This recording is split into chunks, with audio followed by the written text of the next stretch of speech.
بسم الله الرحمن الرحيم يريدون أن يطفئوا نور الله بأفواههم ويابى الله إلا أن يتم نوره ولو كره الكافرون هو الذي أرسل رسوله بالهدى ودين الحق ليظهره على الدين كله ولو كره المشركون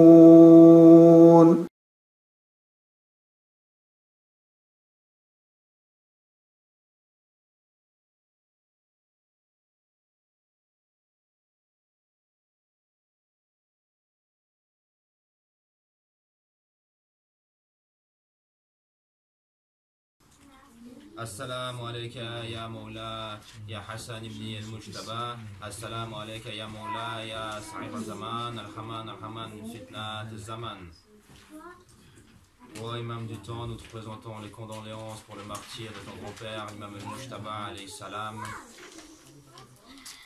Qu'Allah accélère ta venue et qu'il nous donne le tawfiq pour nous placer auprès de tes fidèles partisans. Ilahi amin. Assalamu alaikum wa rahmatullahi wa barakatuh. Qu'Allah vous bénisse pour votre présence ici pour le martyr de l'imam Hassan.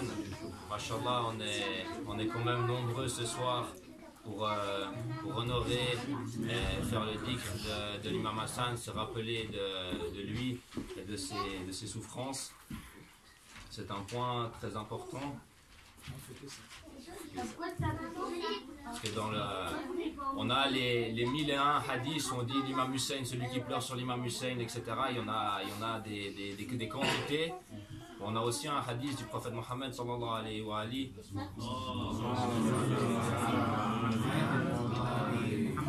qui nous vient de Biyar al-Anwar, le volume 44 et la page 148-149. Ibn Jubair avait cité qu'Ibn Abbas avait dit un jour le messager d'Allah était assis où l'imam Hassan était entré. Lorsque le prophète avait vu l'imam Hassan, il avait pleuré en disant « Oh mon fils, approchez de moi, approchez de moi ». Le prophète l'avait approché, elle avait assis sur sa cuisse droite, où il avait cité cette narration. « Ya Hassan, oh mon fils, mon cher fils, le fruit de mon cœur, le Seigneur des jeunes du paradis est le tuteur de la nation. Son ordre est considéré comme mon ordre, sa parole est comme ma parole.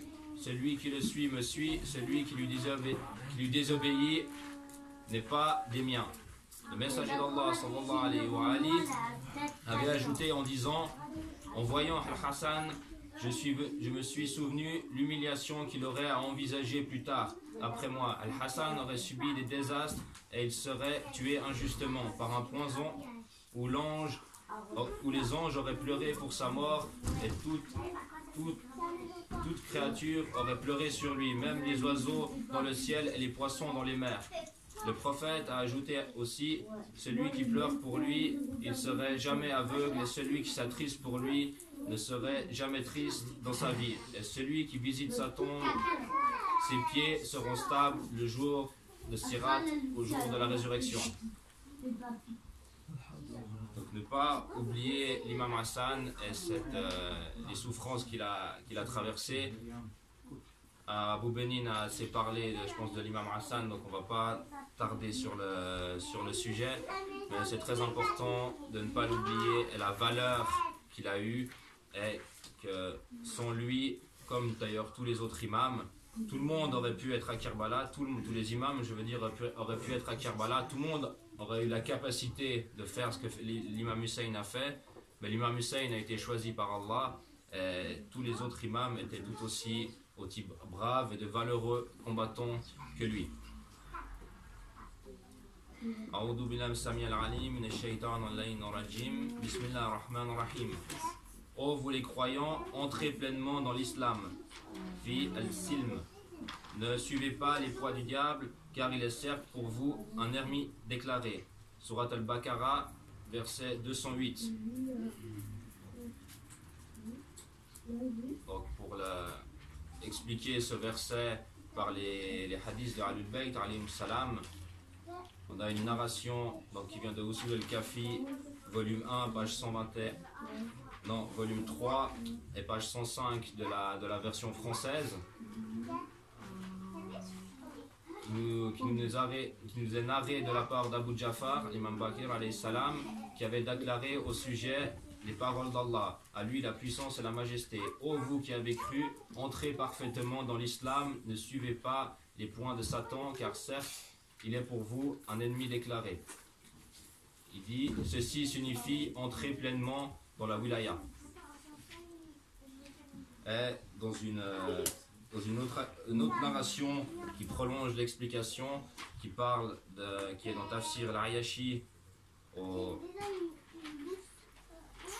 volume 1, page 121 et 122, une narration qui nous vient de Abu Basir, où il prolonge et il dit que rentrer pleinement dans la religion, c'est rentrer dans le wilaya et dans la dévotion, dans le service de Ahlul Bayt alayhim salam, et que ne suivez pas les pas du diable, car il est certes pour vous un ennemi déclaré. C'est l'usurpation du califat, et ici dans la narration, Foulen wa Foulen. Donc on a tous compris qui c'est, de qui il voulait parler. Yanné, Abu Bakr et puis Omar. Donc rentrer pleinement dans le wilaya, c'est retrouver la fitra au complète. Car selon les explications de Ahlul Bayt, est-ce qu'on peut en tirer des narrations, la véritable fitra, c'est de retrouver son imam, le fond de notre nature originelle, car à la base de la création vient de Mohammed sallallahu alayhi wa alihi, du prophète Mohammed et de l'imam Ali.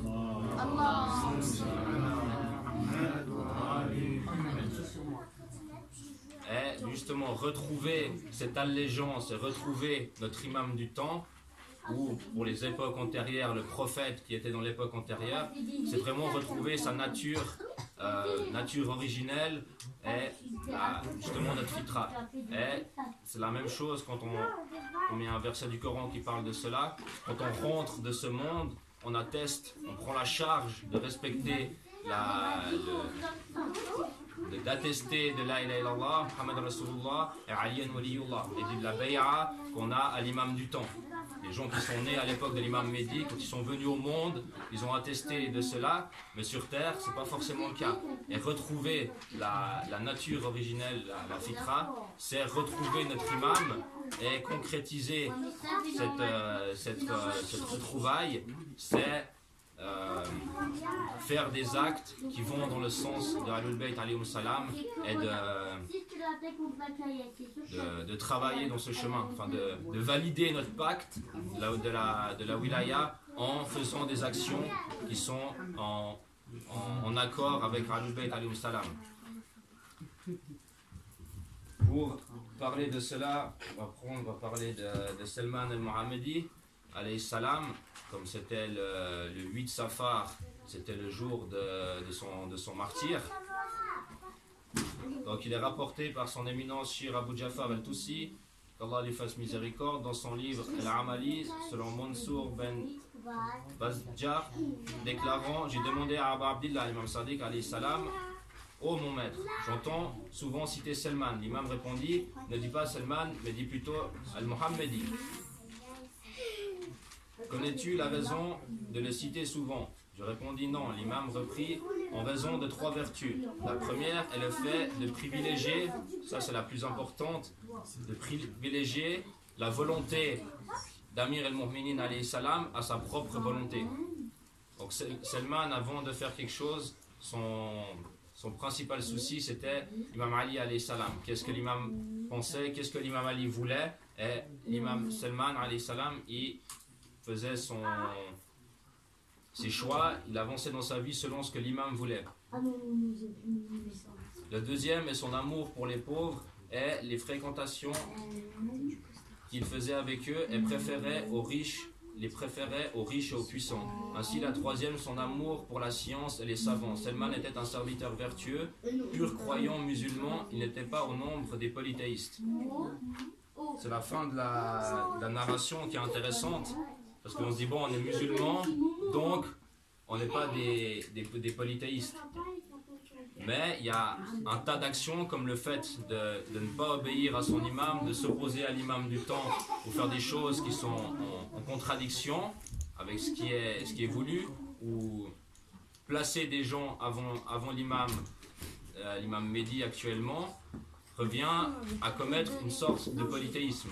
Et il y a aussi des actions qu'on peut commettre tous les jours dans notre vie, comme par exemple la semaine dernière on avait parlé des maladies de l'âme et du livre de Syed Romaini, où on a des actions, des maladies de l'âme qui nous font rentrer dans le polythéisme, comme par exemple l'ostentation. Si on est touché par l'ostentation, ben, ça veut dire qu'on fait des choses pour se mettre nous en valeur, et par exemple on est tout seul en train de prier, il y a des gens qui vont rentrer, bah, on va prier plus doucement, on va faire Bismillahirrahmanirrahim, on va faire une belle salade, on va faire des beaux sujoud, des belles choses. Ou si on va prier chez nous, on va prier très rapidement, on va prier devant les gens, on va faire les choses bien, et puis au final, ça annule toutes nos actions, parce qu'on ne fait plus les choses pour se rapprocher d'Allah,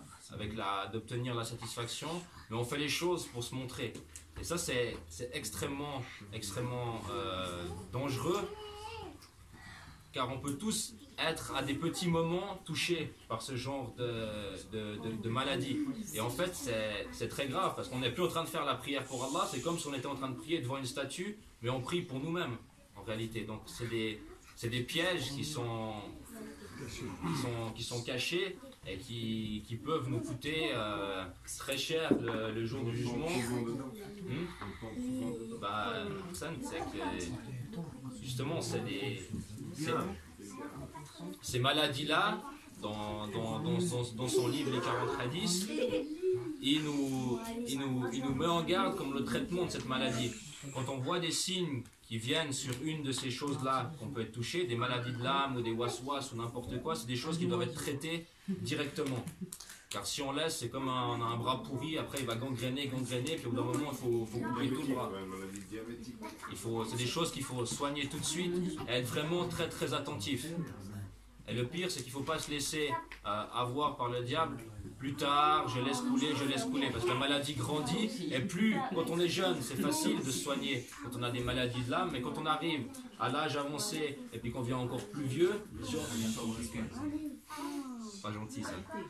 Quand on est touché par ça, ça devient très très très difficile de revenir en arrière. Ça fait chronique. Ou par exemple la jalousie. Si on est jaloux, après il y a de la bonne jalousie, on se dit machallah, lui il est au top, je veux faire comme lui, j'ai envie d'étudier comme lui, c'est un bon gars. Mais si par exemple la jalousie devient négative, et puis que ça nous... il a plus d'argent que moi, il a plus que ceci, sa femme, son truc et tout ça, en fait on s'oppose à la volonté d'Allah, que c'est Allah qui choisit qu'est-ce qu'on donne et à qui. C'est lui qui décide, c'est lui qui va avoir tel quota d'argent, telle femme, tel rang social. Chacun sera jugé selon ce que Allah lui a donné. Et de toute façon, personne, à part quelques cas spéciaux dans les actions qu'on fait, où la vie peut être raccourcie, où des problèmes peuvent être évités, mais dans la règle générale, si on fait tout pour devenir riche, et qu'Allah ne nous a pas destiné d'être riche, jamais on atteindra ce niveau-là. Et si on jalouse les autres, en fait on s'oppose à la volonté d'Allah, ce qui en fait qui est très très grave. C'est comme aussi une maladie qu'on a tous, il y a la colère positive.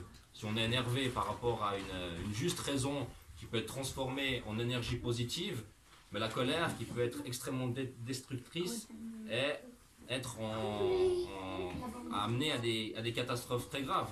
Des gros péchés, de la haine envers les gens, des coups, des blessures, même Allah il nous dit de ne pas, dans le Coran il nous dit, je cite le verset en substance, de ne pas être injuste contre un peuple injuste. Donc c'est pas une raison de commettre des injustices. Donc si on a la haine, on peut arriver à commettre des injustices. Par exemple, un cas qui peut être plus par rapport à notre relation, on est fatigué ou je ne sais quelle raison, mais on s'énerve contre notre femme et contre nos enfants parce qu'il a fait telle et telle chose et ça va pas.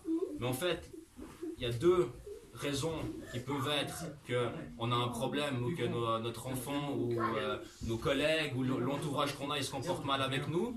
La première raison, c'est que soit nous, on n'est pas correct et que le mal qui nous revient dessus, Allah il dit dans le Coran que c'est nos propres mains qui les ont commises. En réalité, si on a des choses mauvaises qui nous arrivent, c'est de notre faute. Et en plus, on se met en colère contre la décision. Parce qu'on est tous d'accord, quand une chose se passe, c'est qu'Allah, il l'a voulu et il l'a laissé. Donc en réalité, on se met en colère contre la décision d'Allah, que les choses se déroulent. Et soit c'est de notre faute, alors on s'énerve, et on ne comprend pas que c'est de notre faute, ou soit c'est une épreuve, Allah il a décidé que c'était un bien pour nous, mais on ne le comprend pas et on réagit mal. Donc, en fait, il y a toutes ces maladies. Je vais m'arrêter là pour aujourd'hui. Et Inch'Allah, les prochaines fois, on va continuer sur le même axe que j'avais commencé la semaine dernière. Toutes ces maladies et ce travail qu'il y a à faire sur nous-mêmes peut nous causer à des perditions. Et en fait, à certains moments, on perd la tête en oubliant que c'est la volonté d'Allah, qu'Allah nous a donné telle et telle chose, et que la personne qui mérite Allah, qui mérite notre adoration et nos efforts, ben, on oublie que c'est lui qui est le maître de toutes choses autour de nous, et que nous, on divague là au milieu, et très souvent ça nous arrive de perdre la tête et puis de commettre des erreurs et puis des péchés et puis d'être touché par tout un tas de choses de maladies. Moi j'avais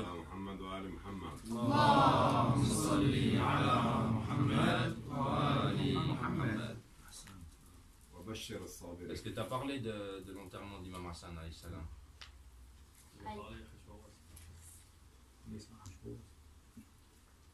Ok, bah je va parler de l'empoisonnement et des flèches. Alors, Inch'Allah, je continue pour conclure un petit sujet de croyance. Une chose qui est très, très souvent négligée, c'est les ziyarats. C'est un concentré de croyances et puis des choses qui sont à étudier, même très profondément. Il y a énormément de savants qui ont fait des tafsirs de ziyarat, des explications de ziyarat, où chaque phrase des ziyarats sont expliquées avec des détails reliés avec des hadiths, etc. Et un des points pour consolider notre base de la croyance, une ziyarat qui est extrêmement importante, qui a étudié, c'est la ziyarat qui nous vient de l'imam Hadi alayhi salam, qui est rapporté par un de ses compagnons qui s'appelle Moussa ibn Abdallah an-Nakhai, qui est rapporté par Shir Sadouk rahmatullah alayhi, dans Man la Yahudu al-Faqih et dans Uyun al-Akhbar. Donc c'est une ziyarat qui a un condensé de croyances extraordinaires. On a vraiment, je pense, la ziyarat la plus complète au niveau de la croyance, si on veut vraiment approfondir la croyance. Après, revenir à des points spécifiques de la ziyarat et de l'étudier plus profondément. Et dans l'exemple où je veux aller, dans la direction que je vais prendre avec ces explications, on trouve dans la ziyarat celui qui vous prête allégeance à Allah, celui qui vous est hostile à Allah, celui qui vous aime Allah, celui qui vous hait Allah, celui qui cherche protection auprès de vous, cherche protection auprès d'Allah. Inch'Allah, ça sera le sujet de Arba'in. Tout va tourner autour de l'allégeance à l'imam et à l'imam Mehdi, notre imam du temps, alayhi salam. On trouve, je vais vous donner deux explications qui peuvent être intéressantes au niveau de la croyance à développer. Mais il dit, vous êtes la voie droite. Donc nous, quand on fait la salat, on prend Ihdina sirat al-mustaqim. Sirat al-mustaqim, c'est l'imam Mehdi, sans aucun doute. Vous êtes les témoins de la demeure éphémère. Donc la demeure éphémère, c'est ce bas monde. Et si on va rechercher dans les hadiths, qu'est-ce que nous dit l'imam alayhi salam sur le sujet des témoins d'Allah. Donc je vous épargne la chaîne de transmission. Abu Abdullah, l'imam Sadiq alayhi salam, avait dit au sujet des paroles d'Allah, à lui la puissance et la majesté. Comment seront-ils quand nous ferons venir chaque communauté un témoin et que nous, ô Mohammed, ferons venir comme témoin contre ces gens-ci? Ce fut, donc là il continue l'imam, Ceci fut descendu spécialement pour la Ummah, la communauté islamique du prophète Mohammed sallallahu alayhi wa alihi. Dans chaque génération, il y a un imam parmi nous pour la gente humaine qui sera le témoin de ces gens-là. Et Mohammed est notre témoin à nous.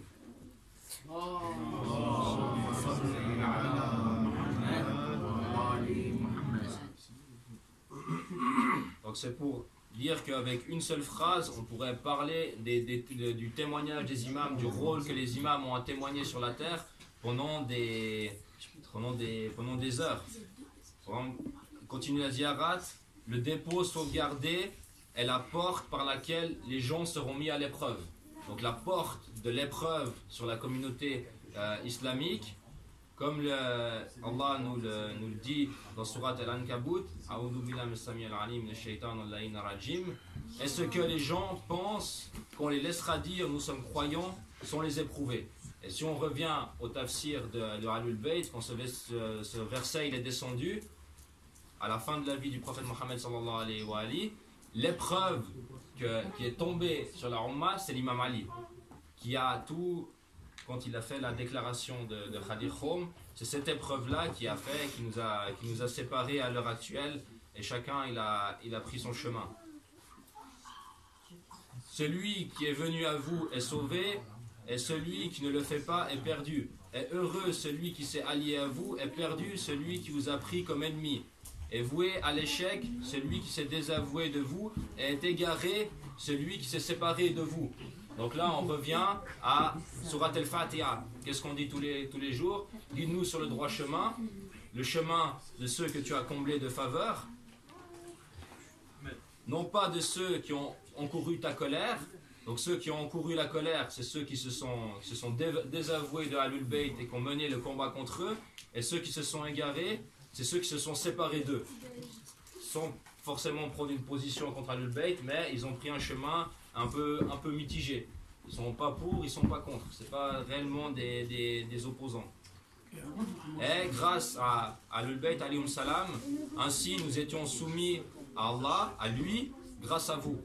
Donc la soumission complète, la fitra complète, la nature de l'homme, la parfaite adoration passe par l'imam Afaïb alayhi salam. Comme dans le doigt Zaman al-Ghaib, où on demande à Allah, oh mon Dieu, fais-moi te connaître, que je puisse connaître ton prophète. Oh mon Dieu, fais-moi connaître ton prophète, que je puisse connaître ta preuve. Oh mon Dieu, fais-moi connaître ta preuve pour que je ne m'égare pas de ta religion. Donc on se rend compte qu'il y a un créateur, on se rend compte du prophète Mohammed, mais ça ne suffit pas. Pour ne pas s'égarer, il faut connaître l'imam Mehdi, et ça passe dans la connaissance de l'imam, l'étude des ziyarats, des hadiths qui parlent de ces sujets, et une profondeur dans la connaissance de l'imam pour être stable dans notre croyance.